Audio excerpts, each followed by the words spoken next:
Channel writer میرانہ کی طرف سے خوش آمدید، السلام علیکم۔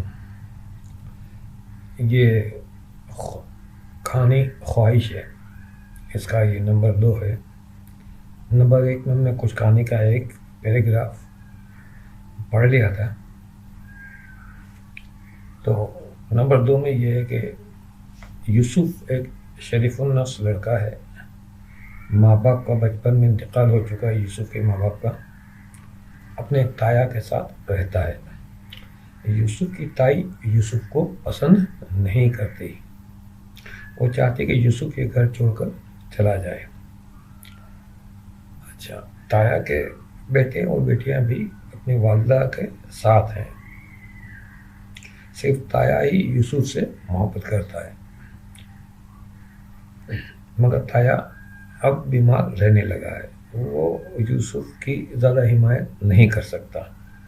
یوسف نے جیسے تیسے کر کے میٹرک کر لیا اور ایک فیکٹری میں گودام انچارج کے طور پر ملازم ہے، یعنی زیادہ پڑھا لکھا نہیں، میٹرک کر لیا اس نے، اور ایک گودام میں ایک معمولی سی گودام انچارج کی نوکری کر رہا ہے۔ تایا چاہتا ہے کہ یوسف کا گھر بس جائے اور وہ اس نفرت بھری زندگی سے آزاد ہو کر اپنی بیوی کے ساتھ خوش رہے۔ یوسف بھی اپنی اس تلخ زندگی سے نالا ہے۔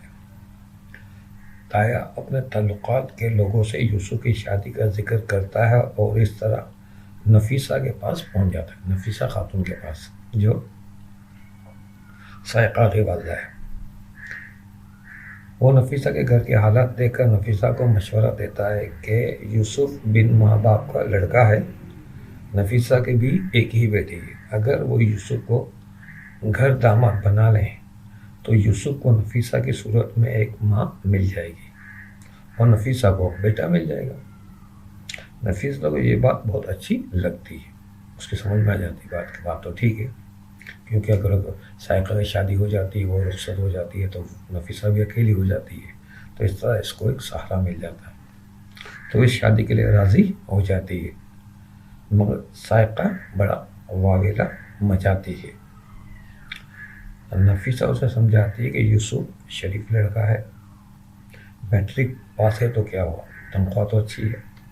اچھا، سائقہ زیادہ پڑھی لکھی ہے، تو وہ گریجویشن اس نے کر لی ہے اور اب وہ MBA کی تیاری کر رہی ہے، تو وہ کہتے تنخواہ اچھی ہے، گزر بسر ہو جائے گا۔ سائقہ گزر بسر کی زندگی گزارنا ہی نہیں چاہتی، یعنی سائقہ کا جو خواب ہے وہ گزر بسر والے نہیں ہیں۔ نفیسہ کا بے اصرار پر وہ ایک ملاقات یوسف سے کرتی ہے۔ یوسف ایک سیدھا سادہ سا نوجوان ہے۔ سائقہ اس کے سامنے ایک شرط رکھتی ہے کہ شادی کے بعد وہ MBA کرے گی اور جاب کرے گی۔ جب تک وہ ایک خاص مقام تک نہیں پہنچ جاتی، تب تک یوسف اور اس کے درمیان ازدواجی تعلق نہیں ہوگا۔ وہ صرف رشتے کے لحاظ سے میاں بیوی ہوں گے، مگر ان کے درمیان فاصلہ ہوگا۔ بات کلیئر ہوگی۔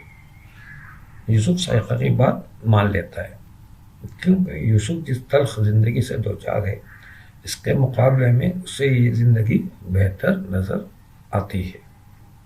بہرحال اس شرط پر یوسف اور سائقہ کی شادی ہو جاتی ہے۔ یہ ایک آنے کا ٹوسٹ ہے، ان کی شادی ہو جاتی ہے۔ یوسف نفیسہ کے گھر میں گھر داماد کی حیثیت سے رہنے لگتا ہے۔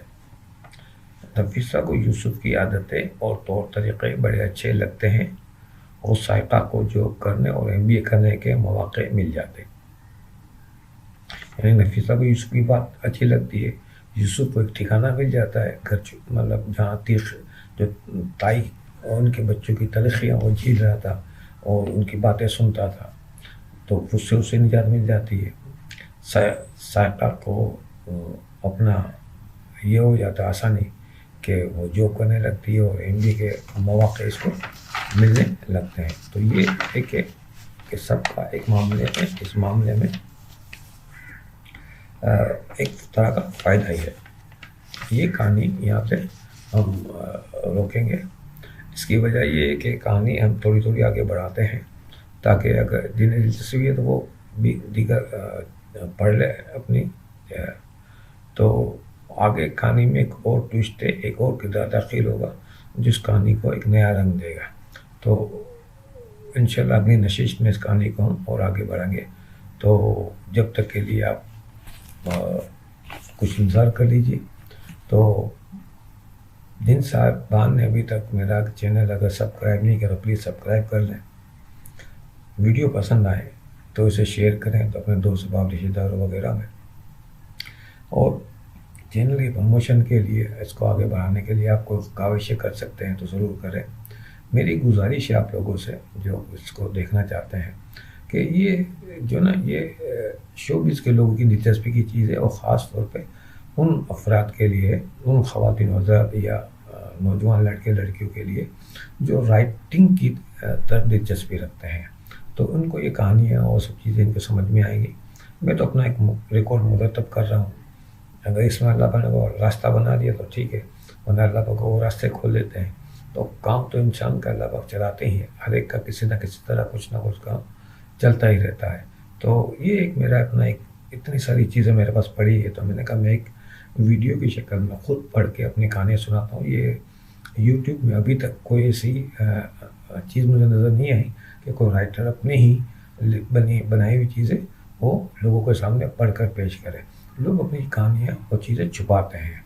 ان کے چھپانے کی وجہ یہ ہوتی ہے کہ ان کی چیزیں چوری نہ ہو جائے, نہ ہو جائے. اب میں ایک سینئر سٹیزن ہوں, میں چوری سے گھبرا کے چیزیں رکھوں گا, مر جاؤں گا تو میرے گھر والوں کو کسی کو انٹرسٹ نہیں ہے میری چیزوں میں, بلکہ وہ تو بیزار رہتے ہیں میرے ان کاموں سے. تو کہنے کا مقصد یہ کہ میں نے ساری زندگی جو کمایا تو اپنے ہی لکھنے سے نہیں کمایا, میں تو جاب کرتا رہا اور فیلڈ میں, اور اسی سے اپنے بچے وغیرہ کا اللہ کا شکر ہے وہ پڑھ لکھ کے بڑے ہو گئے. اب وہ کماتے ہیں تو کوئی اتنی ٹینشن نہیں ہے, گزر بسر اللہ پاک چلا ہی دیتا ہے. گزر بسر کا میں عادی وہ پسند کرتا ہوں, بس گزر بسر ہونی چاہیے, کوئی زیادہ وہ نہیں ہے. کوئی چھوٹا موٹا کام مل جاتا ہے تو تھوڑی سی ایک انکم مل جاتی ہے, لیکن کوئی بڑے کام اتنے آج کل آ نہیں رہے ہیں. تو سلسلہ یہ ہے کہنے کا کہ جو وہ افراد ہیں, اگر آپ کی ان تک رسائی ہے جو رائٹر کے طور پہ چیزیں پسند کرتے ہیں, کہانیاں پڑھنا, جیسے ڈائجسٹ پڑھتے ہیں, دوسری چیزیں پڑھتے ہیں, یعنی خواہش ہوتی کہ ہم بھی رائٹر بنیں, تو وہ لوگ میری ویڈیو دیکھیں گے تو انہیں بہت فائدہ پہنچے گا. اور مجھ سے اگر وہ کوئی چیزیں پوچھیں گے تو کمنٹس باکس میں مجھ سے وہ سوال کر سکتے ہیں. تو انشاءاللہ میں کسی آئندہ والی نشست میں اس ویڈیو کے ذریعے انہیں گائیڈ لائن بھی دے سکوں گا جو میرا تجربہ ہے اس زندگی کا. 1978 سے میں لکھتا 76-78 سے میں لکھتا چلا آ رہا ہوں, تو کافی چیزیں ہیں میرے پاس. تو انشاءاللہ میں آپ کو آئندہ نشست میں وہ چیزیں پیش کرتا رہوں گا. ابھی اس کہانی کا خواہشیں کا نمبر 2 ہے. نمبر 3 میں اس کہانی کو ہم تھوڑا تھوڑا آگے بڑھائیں گے. تو اگلی نشست تک کے لیے اجازت دیجیے. اللہ حافظ و ناصر.